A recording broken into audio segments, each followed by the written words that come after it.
Okay, welcome back to GWS Up. To this video is on Piaget's constructivist theory of cognitive development. काफ़ी time बाद आपके लिए एक video आई है and this is most important video and this is most important topic for any teaching exams. या तो direct questions आ जाते हैं डायरेक्टली जो इन्होंने स्टेजेस दी है उससे रिलेटेड क्वेश्चंस आ जाएंगे, या फिर क्या होगा कि वो case study type value based question होते हैं वो दे देंगे। आपको पहचानना होगा कौन से स्टेजेस है या बच्चा किस हिसाब से काम करने वाला है उसके ऊपर। इस तरीके से सारे क्वेश्चंस आपको आएंगे। सो स्टार्ट करते हैं। फर्स्ट ऑफ ऑल हम पढ़ेंगे basic characteristics of Piaget's theory of cognitive development.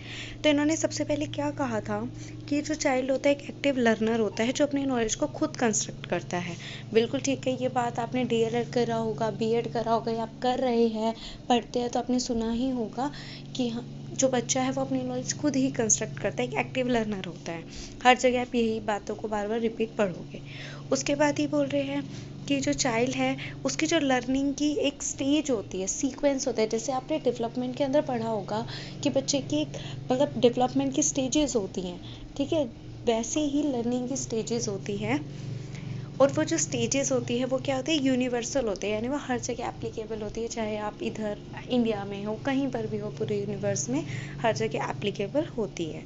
उसके बाद ही बोल रहे हैं कि बच्चा वैसे नहीं सोचते हैं जैसे हम एडल्ट सोचते हैं। ऑब्वियस सी बात है, इसमें भी कुछ ऐसे मतलब कुछ डिफ़िकल्ट बात नहीं कही इन्होंने।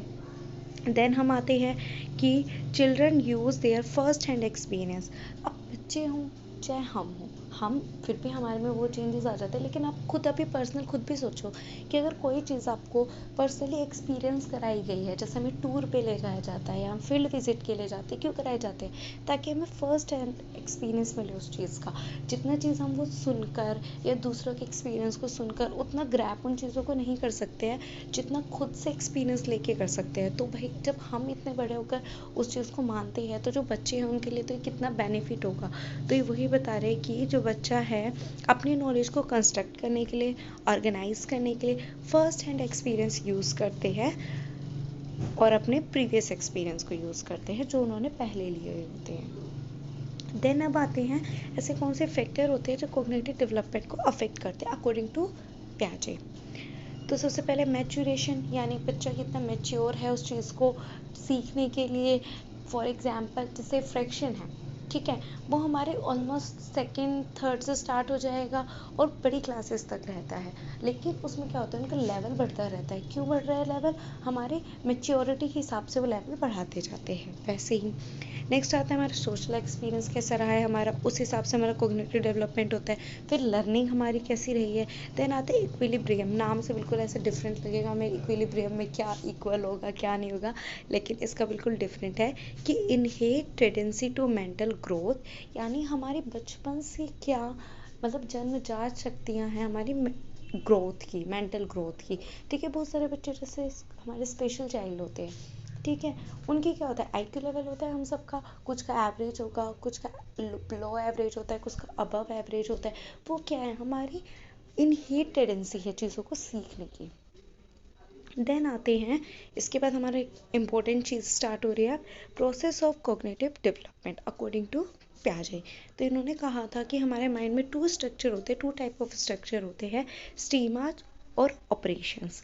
These are set of behaviour. Schemas क्या होते हैं, एक सेट होता है बिहेवियर का जो चाइल्ड यूज़ करता है एंड डेवलप करता है डिफरेंट सिचुएशन में। और जो ऑपरेशंस होते हैं वो क्या होते हैं, मेंटल एक्शंस होते हैं जो हम लॉजिकल वे में परफॉर्म करते हैं अपनी स्टेज के अकॉर्डिंग। हमारे जो कॉग्निटिव डेवलपमेंट की स्टेज होगी उसके अकॉर्डिंग। अब स्टेजेस आप पढ़ेंगे बाद में। देन हम आते हैं एडेप्टेशन। एडेप्टेशन का मतलब क्या होता है, नॉर्मल आपको पता होगा, it is process of dealing with new information. यानी जब भी एडेप्टेशन का मतलब एक तरीके से क्या होता है, खुद को एडेप्ट करना। तो जब भी हमारे पास कोई न्यू सिचुएशन आ रही है तो उसको हम कैसे डील कर रहे हैं, उस प्रोसेस को बोला जाता है एडेप्टेशन। अब ये दो तरीके से होते हैं और ये दो तरीके जो मैं आपको बताने वाली हूँ मोस्ट इंपॉर्टेंट है, क्वेश्चन इसमें से आ ही जाता है। और इवन पढ़ने के बाद भी बहुत टाइम तक कमेंट में कंफ्यूज भी रहोगे, आपको क्वेश्चन आएगा ना तो आप कंफ्यूज हो जाओगे। जैसे ग्रोथ एंड डेवलपमेंट का हमारा कॉन्सेप्ट क्लियर हो जाता है, उसके बाद भी कई बार हम कंफ्यूज हो जाते हैं, तो वैसे ही है ये बिल्कुल। तो एसिमिलेशन एंड एकोमोडेशन, सबसे पहले मैं आपको बताती हूँ assimilation. When a new experience can be adapted by adjusting and existing schemas. अब स्टीमास मैंने आपको ऊपर बता दिया, सेट ऑफ बिहेवियर होता है। इसको आप एक तरीके से इसका एग्जाम्पल ये ले सकते हो, ये कह रहे हैं कि जब भी हमारे पास कोई न्यू एक्सपीरियंस आता है किसी भी तरीके का, तो उसको हम अपने पुराने एक्सपीरियंस में या पुराने नॉलेज में या स्टीमा में एडजस्ट कर लेते हैं, तो वो हमारा कहलाता है एसिमिलेशन। अब एसिमिलेशन से आप कह सकते हो मिलाना, एसिमिलेशन मिलाना, पुराने में नए को मिलाना, ठीक है, मीन्स नए को पुराने में मिलाना, तो एसिमिलेशन। इसका एग्जाम्पल है, जैसे मान लीजिए कि आपने एक डॉग देखा, आपने देखा डॉग वाइट कलर का, ठीक है, आपने के एक स्टीमा बन गया, ये डॉग वाइट कलर का होता है, इसके 2 पैर होते हैं, मतलब 4 पैर होते हैं, ठीक है, ऐसे एक पूंछ होती है, ऐसा दिखता है। अब कुछ टाइम बाद आपको एक ब्लैक कलर का डॉग दिखा, ठीक है, अब उस टाइम पे क्या आपके लिए वो न्यू सिचुएशन हो गई ना, आपने वाइट कलर का देखा था, आपने उसके हिसाब से अपना स्टीमा बना लिया था, अब आपको ब्लैक कलर का एक डॉग दिखा। अब ब्लैक कलर के डॉग में क्या होगा, फिर आपको पता चलेगा कि अच्छा डॉग ब्लैक कलर के भी हो सकते हैं, और कोई डिफरेंट कलर का दिख गया तो अच्छा डॉग इस कलर के भी हो सकते हैं। अब क्या, जो आपका डॉग वाला स्टीमा पहले था, अपने न्यू नॉलेज को उसमें मिला लिया कि डॉग इन कलर के हो सकते हैं, तो क्या हुआ, assimilation, add new thing to previous knowledge और स्टिग्मा। पता है एकोमोडेशन बिल्कुल इसका अपोजिट है, कि कोई न्यू सिचुएशन आपने देखी और वो आपको अपने पुराने वाले स्टीमा में आप उसको जोड़ ही नहीं पा रहे हो, वो एक न्यू सिचुएशन है बिल्कुल, ठीक है, वो एडजस्ट नहीं हो पा रहा है, तो आप एक न्यू स्टीमा बना लेते हो, वो कहते हैं एकोमोडेशन। फॉर एग्जांपल डॉग वाला ही लेते हैं कि आपने डॉग का अपना स्टीमा बना लिया था कि डॉग ऐसा होता है और वो डिफरेंट कलर का हो सकता है।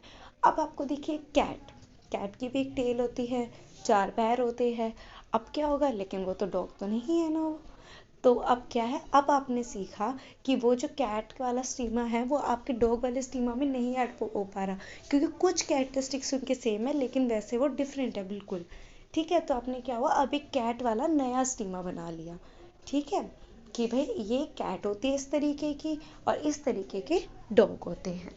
अब उसमें क्या होगा, अगर आपको अब डिफरेंट, अगर मान लीजिए आपने उस टाइम पे कैट देखी थी ब्लैक कलर की, अब आपको कैट दिखेगी वाइट कलर की, तब आप जो करोगे उसमें वो एसिमिलेशन होगा, लेकिन डॉग और कैट का जो स्टीमा आपको अलग अलग बनाना पड़ेगा, आप कैट वाले को डॉग में नहीं ऐड कर सकते हो, तो वो बनेगा हमारा एकोमोडेशन। देन नेक्स्ट आते हैं, आई होप आपको क्लियर हो गया होगा, फिर भी if you have any doubt you can write it in the comment section, I will definitely reply it. इसके अलावा हमारा इंस्टाग्राम चैनल भी है, उसमें मैं आपके डाउट्स बिल्कुल क्लियर करूँगी, आप मुझे मैसेज ड्रॉप कर देना, आई विल डेफिनेटली क्लियर। उस पर मैं छोटे छोटे रील्स भी डालती हूँ, कई बार ऐसा होता है हमारा पूरा वीडियो देखने का मन नहीं करता है, तो बस वो 60 सेकंड की 30 सेकंड की वीडियो आप देखकर उससे भी इतने थोड़े बहुत आपको नॉलेज मिल जाएगी जो आपको शायद एग्जाम टाइम में एकदम याद भी आ जाए, so do follow that. Next, organisation and equilibrium. अब आते हैं हम ऑर्गेनाइजेशन, आप जान रहे होंगे चीज़ों को ऑर्गेनाइज करना, तो द प्रोसेस ऑफ कैटेगराइजिंग स्टीमास। अब जो आपने डिफरेंट टाइप के स्टीमास बनाए हैं उनका आप क्या करोगे, अलग अलग कैटेगराइज कर लोगे, ताकि जब भी आपको जिस भी स्टीमा की ज़रूरत हो आप तुरंत सोचो और उस सिचुएशन में एक्ट करो। इक्विलिब्रेशन क्या होता है, कि क्या होगा, इक्वल करना क्या होता है, बैलेंस क्रिएट करना, तो ये वही बता रहे हैं कि द प्रोसेस ऑफ बैलेंसिंग, यानी बैलेंस क्रिएट करना एसिमिलेशन में जो आप ऊपर पढ़ के आए हो, और एकोमोडेशन में। आई होप सब समझ आ गया होगा आपको इस वीडियो में। इसके बाद मैं आपको जो ये स्टेजेस है, 4 स्टेजेस ऑफ कॉग्निटिव डेवलपमेंट, ये पढ़ा देती, लेकिन अब मैं इसको नेक्स्ट वीडियो में पढ़ाऊँगी, ताकि आपको चीज़ें अच्छे से, इतनी लंबी वीडियो देखने का यार हम इंसान है नहीं मन करता कई बार, और लंबी वीडियो देख के ऐसा लगता है कि चलो ठीक है नहीं मन कर रहा आप करने का, लेकिन शायद नेक्स्ट वीडियो में आप फिर उसको देख लोगे, आपको छोटी छोटी वीडियोस दिखेंगी तो। सो प्लीज़ स्टडी को बोझ ना समझें फ्री होके पढ़ें, और वैसे भी साइकोलॉजी तो एक ऐसा है कि अगर आप उसको जितना भी अपनी रियल लाइफ से रिलेट करके पढ़ोगे, आसपास के बच्चों को ऑब्जर्व करोगे, तो आपको बहुत अच्छे से चीज़ें समझ आएंगी। Thank you. अगर वीडियो हेल्पफुल लगी हो तो प्लीज़ लाइक कीजिएगा, शेयर कीजिएगा, चैनल को सब्सक्राइब कीजिएगा, और अगर आप कोई हमें सजेशन देना चाहती है तो प्लीज़ वो भी दीजिएगा। Thank you.